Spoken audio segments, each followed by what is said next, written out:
Amen. Praise God. So, ikot ko muna yung mata ko. Amen. Gusto ko kayo tingnan isa-isa. Amen. So, praise God. To God be the glory. Para pag nakasalubong kayo sa labas, kilala ko kayo sa mukha. Amen. So, magandang umaga po sa lahat. Sa mga nasa Zoom, sa mga nasa FB Live, at sa lahat dito, no? Sa Bahara, sa Northeast, and sa Southwest too. To God be the glory. Amen. So, ang dating ay Pasko na. Magandang kulay pala yung green and red, no? Pero this is an joint fellowship at special. Oh, I have to speak in English. To God be the glory. Okay, so happy 21st year anniversary, no, sa Bahara. Okay. So let's all stand. Amen. The message is very simple, no? Sa simpleng salita, sa payak na salita, hindi ka nag-iisa. Hallelujah. Amen. Can we read our text? No? Sabi dito, for your loving kindness is before my eyes, and I have walked in your truth. Sa Amplified, in your truth faithfully. Hallelujah. Father God in heaven, in the mighty name of Jesus and in the power of the Holy Spirit, thank you very much for this morning. Be glorified in our midst, O God. We want to see your glory. We wanna experience your tangible presence, O God. Lord, I pray your only word will come out in my mouth, Lord Jesus, in the power of the Holy Spirit. Lift up your hands, heal and deliver. To you all the glory, Father God. In Jesus' name we pray. Amen. So praise God. Hallelujah.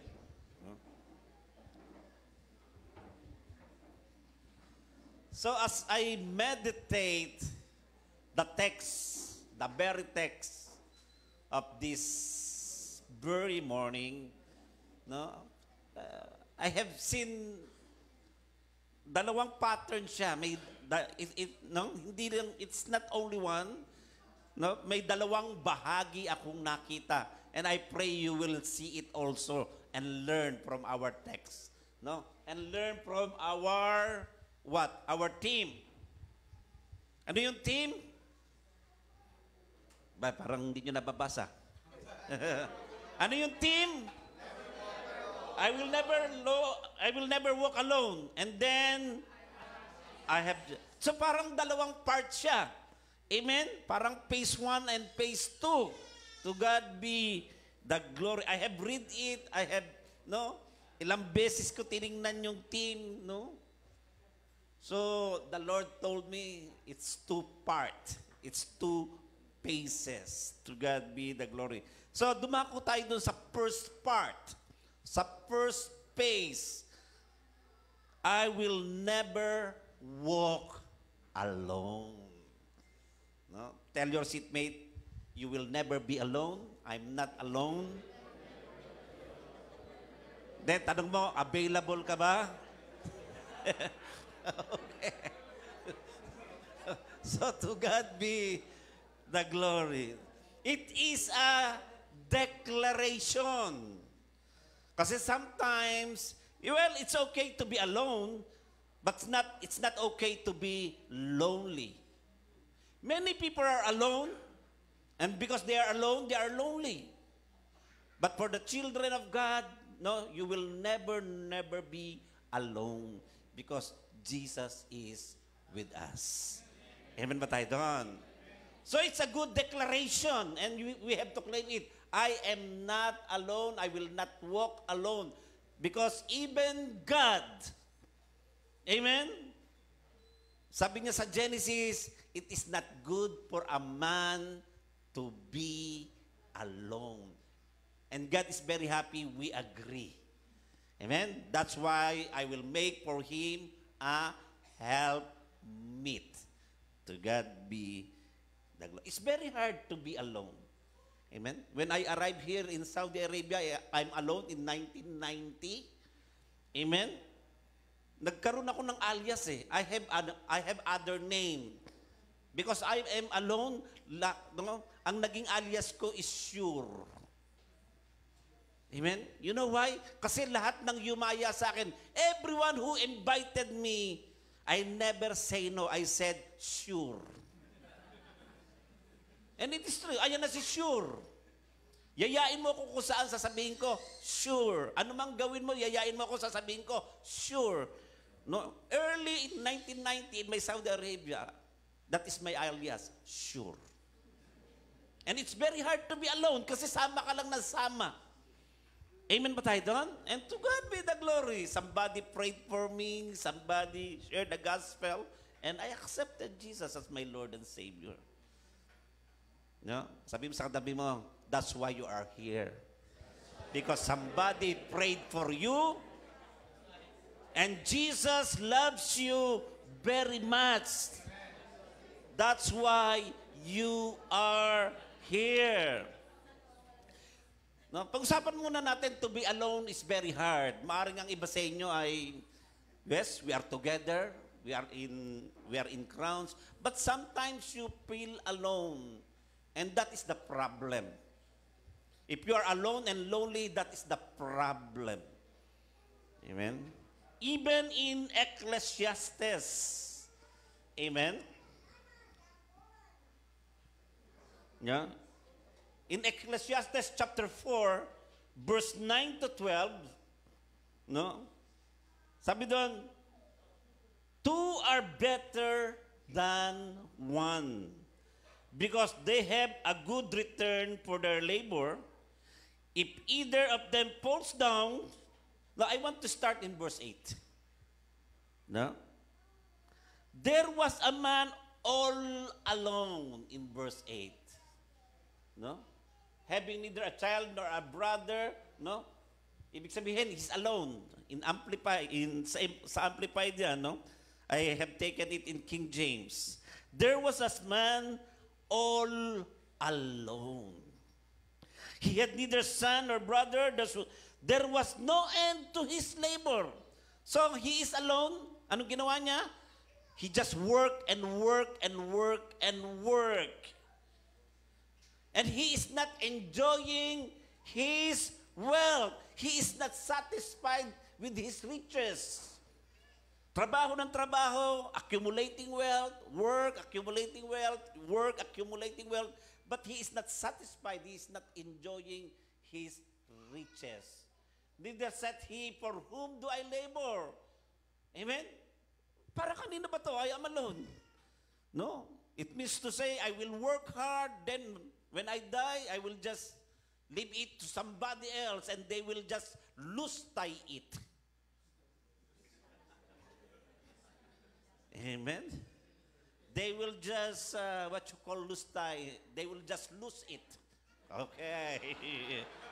To God be the glory. Amen? Pinaghirapan mo, lulustayin ng iba.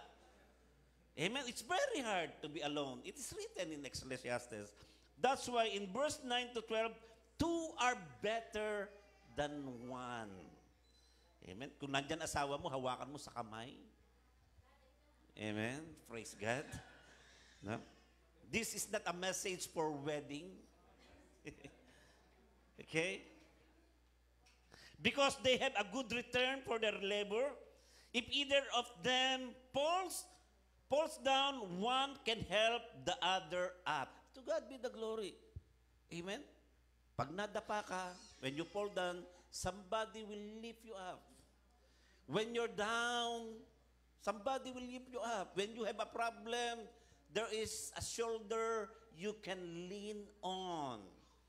There is someone who can protect you and guide you and help you. So it is not good to be alone. Amen ba tayo doon? Eh kung tatanungin ko naman kayo, kung meron kang gustong makasama, sino yung gusto mo? Praise God. Si Lord. Amen ba tayo doon? Kasi sabi, No? I have Jesus. Okay. But pity anyone who falls and has no one to help them up. Also, if two lie down together, they will keep warm. But how can one keep warm alone? If you are nag-iisa, mahirap pag nag-iisa, lamigin. Okay. Lagi yung naka-sweatshirt. Okay. Though one may be overpowered, take note, no one can overpower you because you are not alone and we have Jesus. Always remember that. No one can overpower you. You will always overcome someone or especially the enemy. Amen? To God be the glory. Though one may be overpowered, no one can overpower you. Two can defend themselves. A cord of 3 strands is not quickly broken. So to God be the glory. Even in ministry, in going outside to share the gospel, even in evangelizing, it is not good to be alone.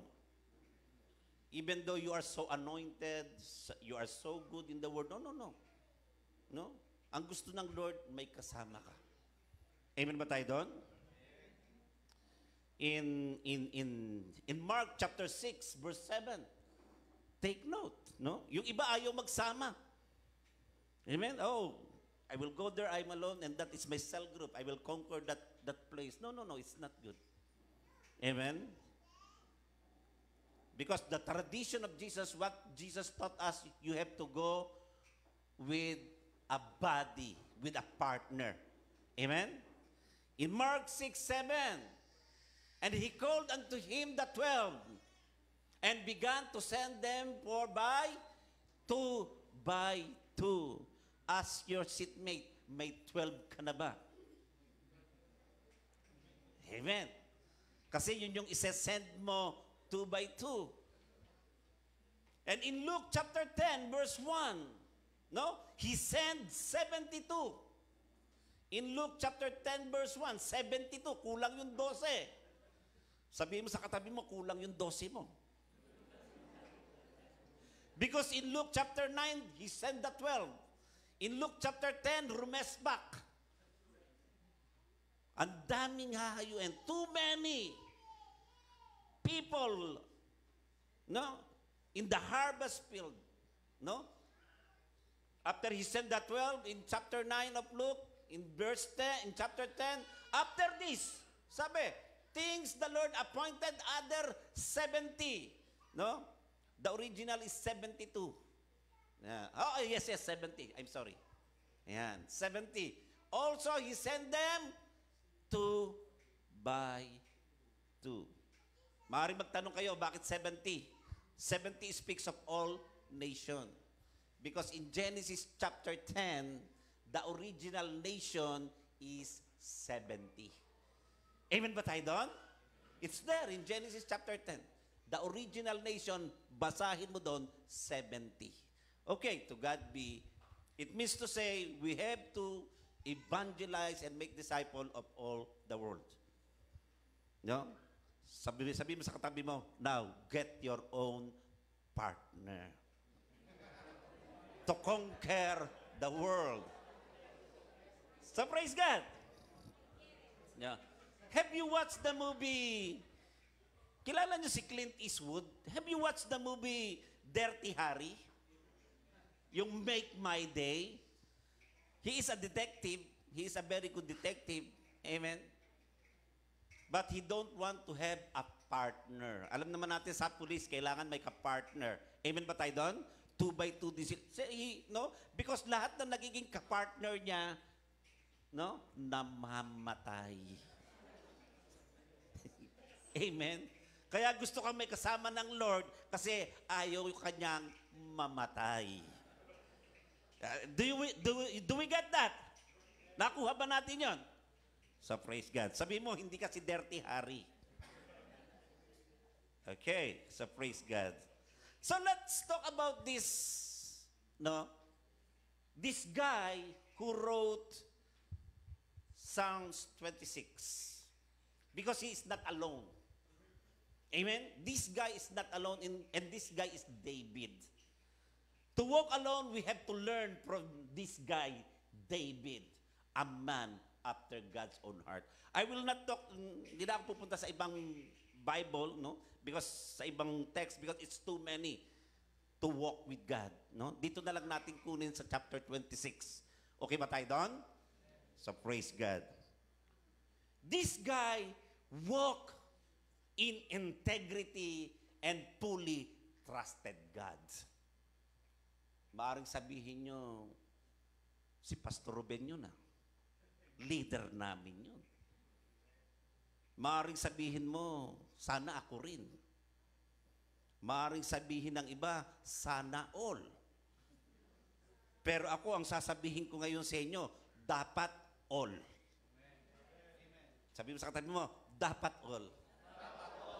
To walk in integrity and fully trusting God. Because in verse 1 ng Psalms 26 of verse 1, anong sabi doon? Amen? Vindicate me, O Lord, for I have walked in my integrity. Praise God. I have also trusted in the Lord, I shall not sleep. Alam niyo, if you walk in integrity and you trust God, kailanman hindi ka magdadapa.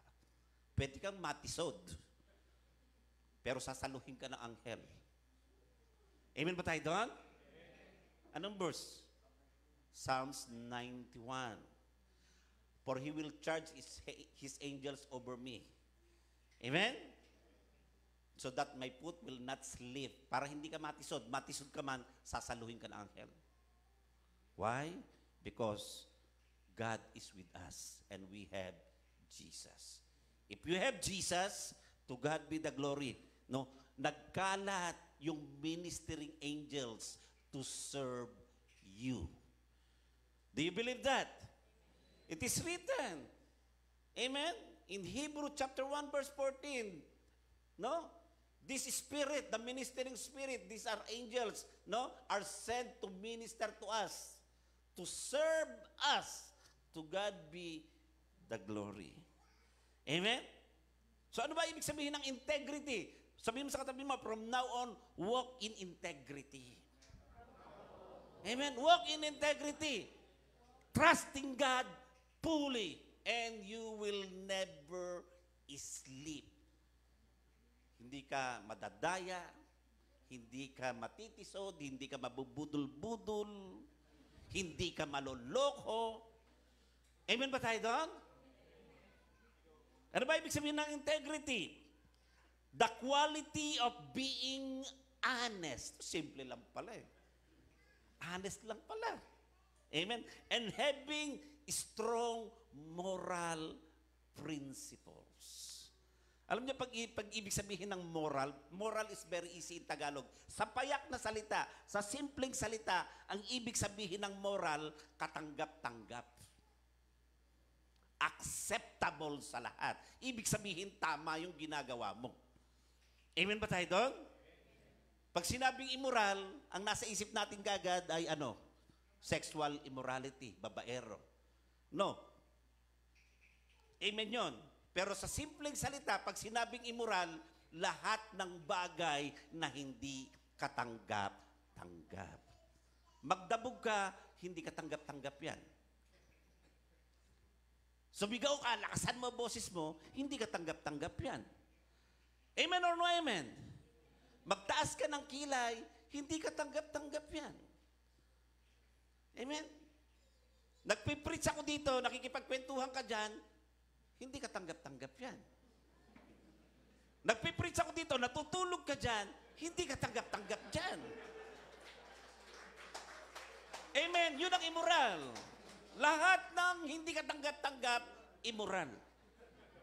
Amen ba tayo doon? Kaya lang sa iba, sa mundo, katanggap-tanggap yun. Pero sa Diyos, hindi. Sa salita ng Diyos, hindi.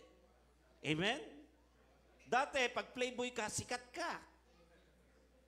At parang yun ang tanggap ng iba. Gusto nilang maging sikat, kaya gusto nilang maging playboy. Naku, kahirap, naranasan ko, wag. Okay. Amen.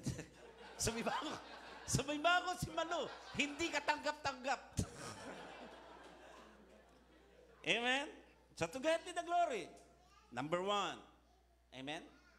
Walk in integrity and fully trusting God. Number 2. This guy has a clean heart and clean mind. No? Hawakan mo nga ulo mo. Malinis ba yan? No? Kahit nag-shampoo ka, kung marumi na maisip mo. Kung wala ka naman sa shampooin, okay lang. Amen? Malinis puso, malinis isip. Ibig sabihin, walang karumihan, walang kabuktutan, walang kalikuan in his mind and in his heart. Amen? Sa verse 2, anong sabi? Examine me. Yung iba takot na takot magpa-examine eh. In my school days, elementary kami, pag may exam, grabe, hindi pumapasok. Pag may quiz, hindi pumapasok. Praise God, first year high school na ako, grade 4 pa rin siya. Takot sa exam. Kasi nga, walang alam. Ngayon ikaw, malakas ang loob mo, sabihin sa Lord, examine me, Lord. Test me, prove me. No? Prove my heart, test my heart and my mind. No? Ang nagsasabi niyan, yung alam niyang dalisay ang kanyang isip at puso. Sabihin mo sa katabi mo, kaya mo bang sabihin niya sa Lord? Ano sagot mo? Sometimes. Mungkin. No.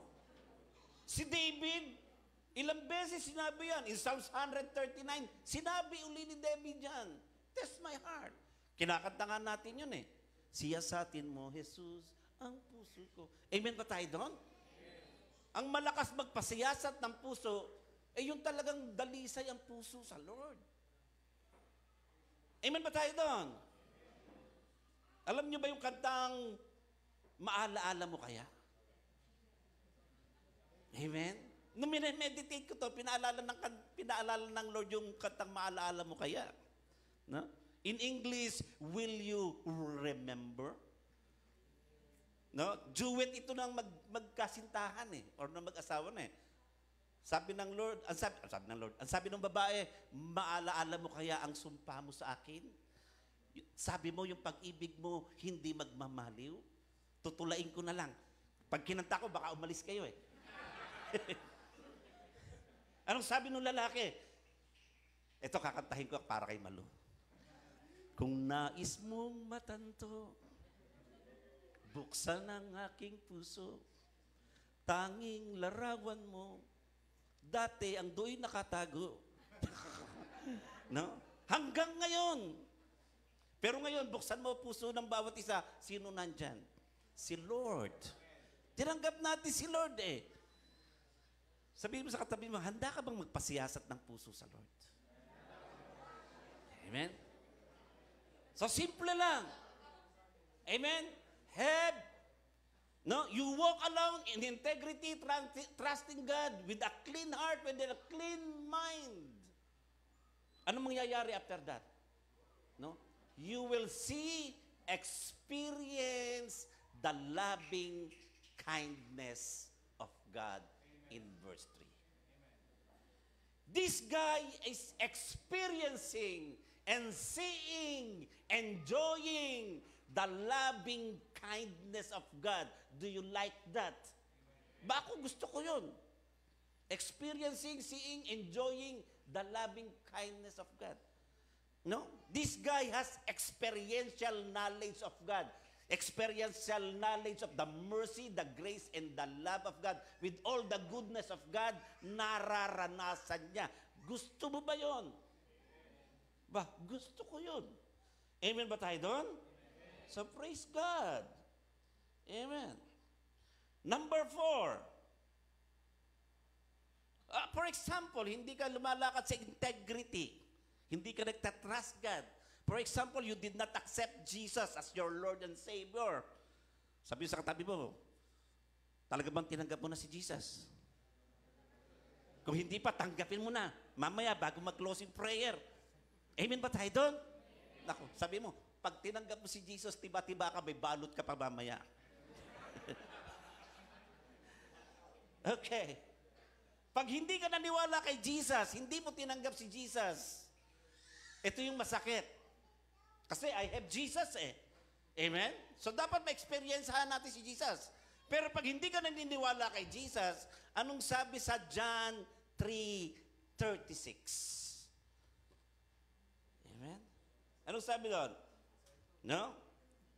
John 3:36. Yan. He who believes and trusts in the Son. Sino yung Son?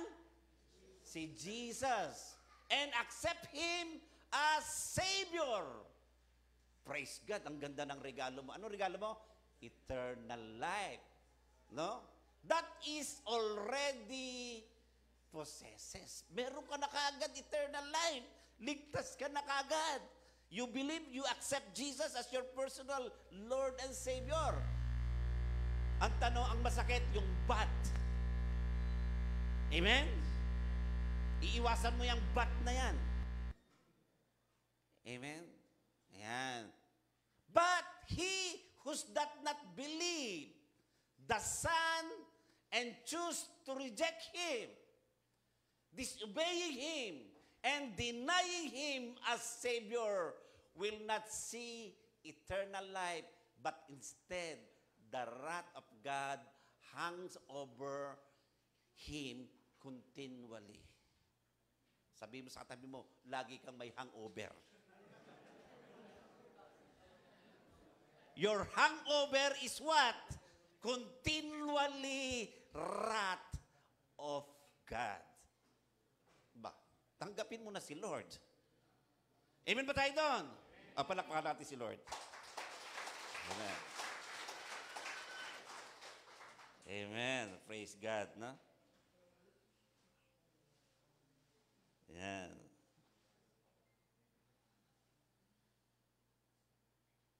So, pang-apat, this guy is a worshiper. Amen?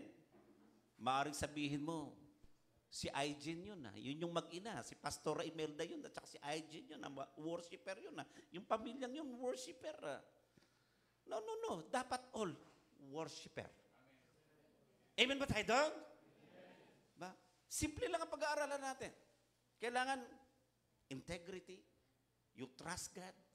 Amen? Clean heart, clean mind. Amen? No? Walk in truth faithfully. No? In verse 3, kung babasahin mo kasi sa Amplified yan, is walk in truth faithfully. So, yeah, be faithful to God. No? At ang panglima natin is a worshiper. Be a worshiper. Dapat all. Amen ba tayo doon? Because in Psalms 26, verse 6 and 7, I will wash my hands in innocence, so I will go about your altar. Pag nasa altar ng Diyos, ibig sabihin, nag-worship ka. Amen ba tayo doon? That I may proclaim with the voice of thanksgiving and tell all your wondrous works. So this guy is a worshiper and know how to testify. Alam nyo, dapat bago natin turuan humayo, ang ituro muna natin, how to testify. Sabi mo sa katabi mo, marunong ka bang magpatotoo? Alam nyo, yung unang-una, the first one na natala, na nagpatotoo sa Panginoong Jesus, no? Hindi graduate ng PEPSOL. Walang proper training. Immoral. 5 ang asawa. Pero nung pinatotoo si Jesus, sa John chapter 4, buong syudad kasama niya papunta kay Jesus eh. Nag-testify lang siya eh. Come to me. Ito na yung hinihintay natin. Ito na yung Messiah. Because He knows everything about me. Yun lang ang sinabi niya. Nagpatotoo lang siya. Nakakwentuhan ko siya. He knows everything about me. Pero hindi niya ako ginudge. Amen? Hindi niya ako sinabihang masamang babae. Amen? Nag-o-offer sa akin ng living water para hindi na ako mauhaw. Ano yun? Salvation yun. No? He never judged. Jesus never judged. No? Kahit gaano, even how wicked, even you are the worst sinner, kahit ilang pa asawa mo, gusto kang maligtas ni Lord. Kaya iniwan niya yung kanyang pang-igib. Amen? Pumunta sa city, tinawag, nagpatotoo, dala yung buong syudad eh. Amen ba tayo doon? So sabihin mo sa katabi mo, learn how to testify. Huwag mong habaan. Mahaba ba yung sinabi niya? Hindi naman. Ang sinabi lang niya yung totoo. No? Alam niya na may 5 ako asawa, but He never condemned me. Alam niya. No? Kasi ang gusto lang ng Lord, the Lord Jesus just want us to be saved. To have, a wonderful life. A life that is full and abundant. John 10:10. Yun lang ang gusto ni Jesus sa atin. Wala nang iba. Buhay na ganap at kasiyasiya. Tanungin mo yung katabi mo, gusto mo ba yon? Bay, pag umayaw yan, eng-eng. Layuan mo ng konti. Okay. Doon tayo sa, ngayon, to God be the glory. Amen. Doon tayo sa I have Jesus, second part. Ano yung benefits? Well, buhay na ganap at kasiyasiya. Amen? The wrath of God, wala ka ng hangover na wrath of God. Amen ba tayo doon? Okay, to God be the glory. In Psalm 68 verse 19, do you know that the Lord, you are loaded with benefits every day? Bago ka pa lumabas ng kwarto, paggising mo, punong-puno ka na ng benefits ng Lord. Kinargahan ka na ng benefits ng Lord. It's there in 68 verse 19. Amen? Blessed be the Lord. No, in King James na lang. Yan. Blessed be the Lord who daily loaded us with benefits. Kumbaga sa kotse ka, full option ka, fully automatic ka. Amen ba tayo doon? Nakakita na kayo ng loaded na sasakyan? Di ba ang sarap sakyan at gusto mong angkinin? Gusto mo nang kunin doon sa may-ari? Si Lord pa lang, paggising mo pa lang sa umaga. Do you believe that? He loaded you with benefits. Punong-puno ka ng benepisyo. Sa ibang salin, every day, Punta na tayo sa Amplified. He carries our burden every day. Kasi lagi kang may burden. Amen? Bears our burden day by day, araw-araw. Sino dito yung nabibigatan pa hanggang ngayon? Who are here are the heavily laden with burden? Ibig sabihin, isa lang yon. Wala ka kay Lord. O maaaring sa'yo, hindi tunay si Lord. Bakit ganito? Still I am in burden. Ang sabi, who bears our burden every day. Do you believe that? Sasabihin sa iyo ng Lord, akin na yung burden mo. Exchange gift tayo. Pasko naman ngayon. Yan ang pinakamagandang exchange gift. Kinuha niya yung burden natin at yung burden niya ibinibigay sa atin. Amen? Di ba? Ano sabi ng Lord? Come to me who are heavily laden, and I will give you rest. For my yoke is easy, and my burden is light. Ang gusto ng Lord sa'yo, nadadalian ka lang. Easy. At ayaw niyang nahihirapan ka. Kaya sabi niya, ito yung burden ko. Easy and light. Akin na yung burden mo. No? Ayaw niya nang mahirap ka. Ang gusto niya, mayaman ka. Akin na yung kahirapan mo. Amen? It's written in 2 Corinthians. Amen? In chapter, I think in 2 Corinthians chapter 8, ang sabi niya doon ang sabi niya in Tagalog no? Ay sa kanyang siya ay nagpakarukha upang sa kanyang karukhaan ay tayo'y magsiyaman. It's there in 2 Corinthians chapter 8. Are you familiar with that verse? Kinukuha niya yung kahirapan natin. Ito yung kayamanan ko sa iyo. Si Lord mahilig sa exchange gift. Sa exchange gift, dihado nga lagi siya. Tayo ang lamang. Amen? Yung curse sa atin, kinuha niya. Amen? Yung curse, kinuha niya. Akin na yung curse mo. Ang ibibigay ko sa iyo, blessing. Galatians 3:13. Amen? Christ has redeemed us from the curse of the law. Because everyone is cursed. No? Everyone who is hung on a tree is a curse. That the blessing of Abraham might flow to the Gentiles. Galatians 3:13 and 14. Antindi sa exchange gift ng Lord. Sabi mo sa katabi mo, matindi ka ba sa exchange gift? Pag sinabing 2020 exchange gift, ang kukunin mo, no? Naghahanap ka ng 20 pero sale.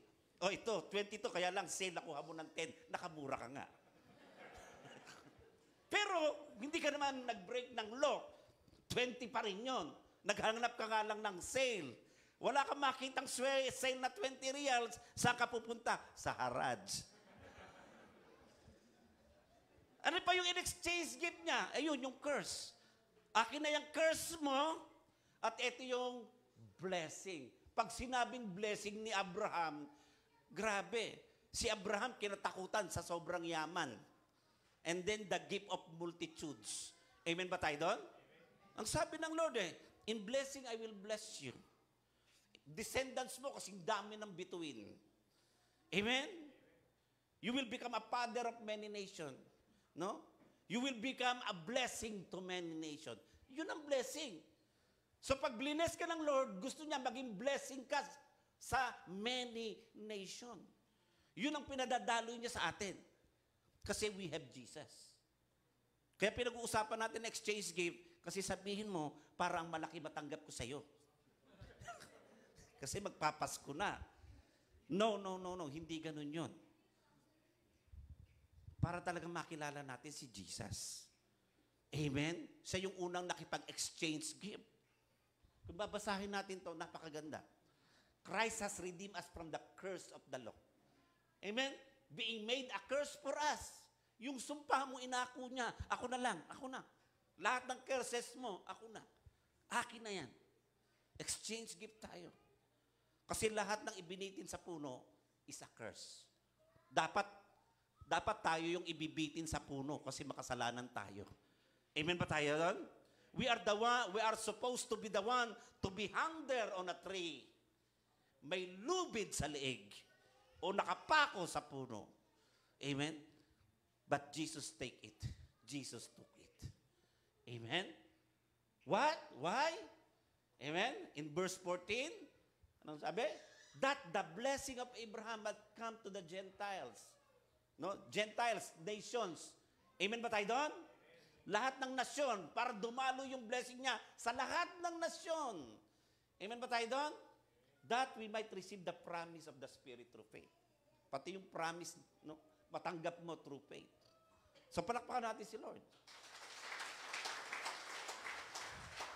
Even yung sickness, even yung parusa.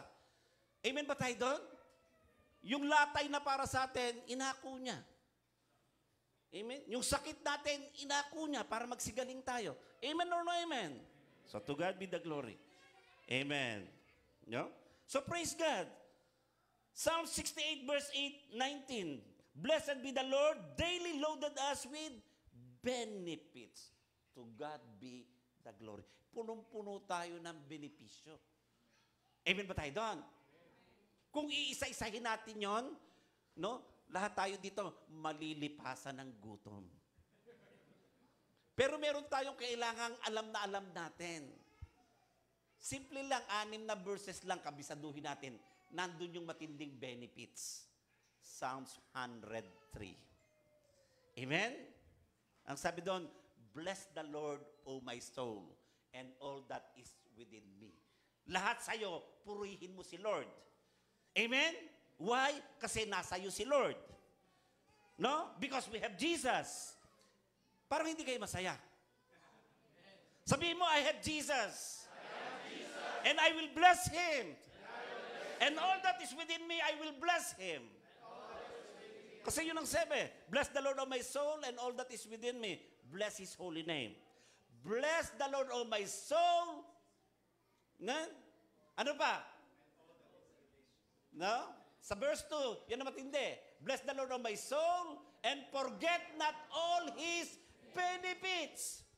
Alam mo, pag nakakalimutan mo ang benefit ng Lord sa'yo, hindi ka ganun katindi magpuri. Amen? Kasi hindi mo natikman, hindi mo naranasan, meron siya, wala ako, hindi ka ganun magpuri. No, amen. Ang sabi ng Lord, fully loaded ka ng benefits. Amen? Ang sabi ng Lord, huwag mong kalibutan yung benefits niya. Pansinin mo, tayo dito, hindi pa tayo mag-e-exit, pero alam na natin yung tatanggapin nating benefits. Amen or no amen? Tinutuos mo na. 20 years ako dito, ganito magiging benefits ko. 1 month per year. Tinuos mo na, alam mo na yung benefits mo. Amen or no amen? Kaya dapat, alam na alam mo rin yung benefits mo sa Lord. Tanungin mo yung katabi mo, alam na alam mo ba yung benefits mo sa Lord? O nandito sa 6 na verses. Amen. In verse 3. Amen. Who forgiveth all thine iniquities. Pinatawad tayo sa lahat ng ating mga kasalanan. May sabihin mo sa katabi mo, dapat magdiwang ka nun. Yung patawarin ka sa kasalanan. Amen. Who healeth all our diseases. I have Jesus. Pinatawad ako sa lahat ng kasalanan ko. Pinagaling ako sa lahat ng sakit ko. Ang tanong, naniniwala ka ba? Parang hindi ako convinced. Parang yung iba nakaganon lang. No. Sabihin ko sa inyo, hindi ka tanggap-tanggap yan. Okay. To God be the glory. Amen? No? Ano masabi doon? Who redeemed my life from destruction. Amen? Grabe, ang dami-daming destruction, ang dami-daming calamity, ang dami-daming kalamidad, putok ng bulkan, lindol, baha, ulan, bagyo. Amen? Distraction niya, ang kalamidad yan. Pero sabi niya, redeem ka dyan. Hindi mo mararanasan yan. Nandyan man yan, ligtas ka dyan. Amen? Kahit natutulog pa si Jesus, kasama mo sa bangkayan, hindi kayo lulubog. Ano sasabihin mo? Ang lakas ng bagyo, no? Natutulog ba ang Diyos? Palubog na yung bangka ko. Amen? Yung 12 disciples, ganun eh. Ginising si Jesus. Ha? Wala ba sa'yo, mamamatay na tayo? No, you of little faith. Yan ang sasabihin sa'yo ni Lord. Redeem ka from destruction. Kahit anong kalamidad pa yan. Magka-COVID ka man, hindi mo mapapansin. Hindi halata. Ako nagka-COVID ako, hindi ko alam eh. Hindi ko halata. Kaya lang, sa investigation, katabi ako, nasama ako. Meron pala ako. Praise God. Ako yung unang-unang nagka-COVID na nakaranas ng magandang hotel. After that, yung mga doktor namin na COVID, inggit na inggit sa akin. Sila sa bahay lang. See? No, nakaranas pa rin ako ng benefits. May kakatok sa hotel, may daladalang McDonald's. Amen, prutas. Tuwing hapon. May tatawag sa'yo, magcha-change ng shift. May tatawag sa'yo, ano kailangan mo, ano gusto mo. But to God be the glory. Ang sabi ko, sabi niya, gusto mo na bang umuwi? Ayoko, masarap dito sa hotel. It is true. Amen? 5 days pinapauwi ako. Pagdating ng 7 days, wala na. Talagang pinauwi, Sabi ko, 10 days. Ilang days ba ako, ma? 7 days o 10 days? No? 7 days talagang pinapauwi ako. Ayoko pa rin. I just want to enjoy the benefits. Benefits sa akin ng Lord yun para makapagpahinga naman ako. Amen. Kaya lang, nahirapan talaga si Malu. Okay. Amen? Who redeemed thy life from destruction, who crowned thee with loving kindness and tender. No, may corona ka. Ang corona mo, loving kindness. Ibig sabihin, you will always experience the goodness and the loving kindness of God and the mercy of God. Because why? We have Jesus. Amen? Huh? Who satisfieth thy mouth with good things. Ba, lagi kang busog. Lahat ng magandang bagay, yun ang gustong iparana sa'yo ng Lord. Amen ba tayo doon? And take note, nasa youth ka pa lang, amen, ayaw kanyang tumanda. Gusto niya lagi kang mukhang fresh, mukhang bata. Pansinin mo si Pastor Ben, 10 years ago, nakita ko sa ganyan na, ngayon ganyan pa rin. Ang gandang lalaki pa rin. Sabihin mo sa katabi mo, ako rin.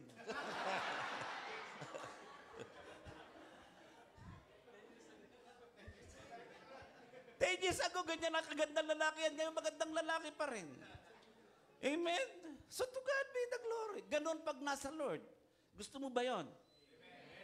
At pag ikaw nasa Lord, mababalitaan niya ng lahat. Kaiinggitan ka. Alam niyo ang sabi sa Lord, ang blessing, ang tunay daw na bless ng Lord, kinakainggitan. Pag hindi ka pa kinakainggitan, hindi ka pa talaga fully blessed. It's there in the Bible. Read it in Amplified Version. No? Blessed are those, sabi doon, envied upon, kinaiinggitan ang blessed ng Lord. Kung hindi ka pa kinakainggitan, hindi ka pa fully blessed ng Lord. So wala sa Kanya ang problema, nasa iyo. Ibig sabihin, baka ikaw yung naiinggit. Amen or no amen? Amen. So praise God. No? Mababalitaan ng lahat. Amen? Mababalitaan ng lahat. May uuwi sa Pilipinas, makikita nila yung kabuhayan mo, makikita nila yung nakapamili ka ng mga lupain, ang ganda ng bahay mo, makikita nila. Ano sasabihin nila? Kasi ang sipag sa Saudi niyan, nagtitinda nga yan ng tusino. Panay ang overtime niyan. Ganun ba maririnig nila? No. Ang sasabihin doon, kasi anak yan ng Diyos. Kasi pastor yan. Yun ang sasabihin ng mga kapitbahay. Hindi sasabihin na masipag kasi yan, matalino kasi yan. No, hindi. Pastor yan. Naglingkod yan sa Lord, kaya lubos na pinagpala. Yun ang mababalita. At ang pinakamaganda, yung sinabi sa Zechariah 8:23. Sabi doon, 10 lengguwahe ng bawat nasyon bibiyabit sa'yo. Gustong sumama sa'yo because we have heard that God is with you.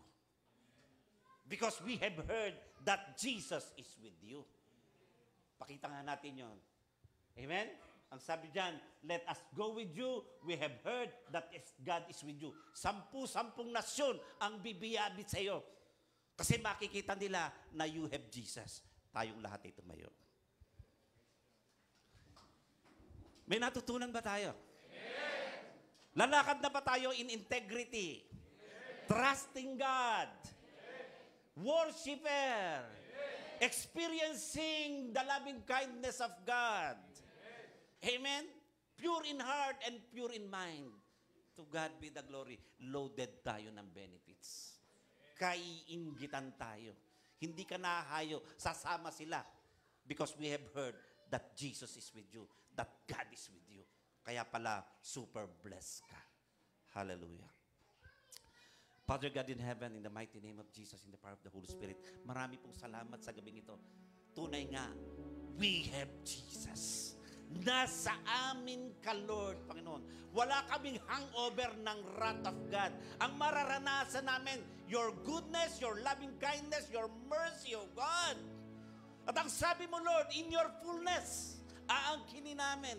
In your fullness, we will receive grace upon grace. Spiritual blessing upon spiritual blessing. Favor upon favor.